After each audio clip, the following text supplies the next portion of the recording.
पहली बात तो बड़ा अच्छा लगल कि जौनपुर के बाड़ू। पवन सिंह के मराठी वाले बयान ने महाराष्ट्र में आग में घी का काम किया है और इसका असर ये हुआ है कि रवि किशन ने अपनी फिल्म सरदार 2 का जब प्रमोशन किया तो अपनी बात सिर्फ भोजपुरी में रखी।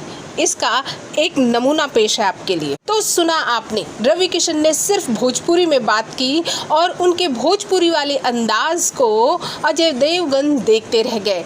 आपको बता दें, सरदार 2 में रवि किशन एक अहम भूमिका निभा रहे हैं और मुंबई में ये प्रेस मीट हुई थी और इस प्रेस मीट में रवि किशन ने अपनी बात भोजपुरी में रखी, क्योंकि यहाँ पर पत्रकार ने ही पवन सिंह से रिलेटेड सवाल पूछ लिया था। भोजपुरी के अभिनेता पवन सिंह ने ये कहा है, मर जाऊंगा लेकिन मराठी नहीं बोलूंगा और मुंबई में रहूंगा भी। इस पर रवि किशन ने अपनी जो बात रखी वो भोजपुरी में ही रखी। तब से सोशल मीडिया का हर एक न्यूज़ चैनल पवन सिंह के और रवि किशन के इस तथाकथित बयानों को अपनी खबरों की सुर्खियां बनाए हुए हैं। इस पर आपकी क्या प्रतिक्रिया है? कमेंट बॉक्स में कमेंट कीजिए। आप किसे सपोर्ट कर रहे हैं, पवन सिंह को या फिर ठाकरे बंधुओं को?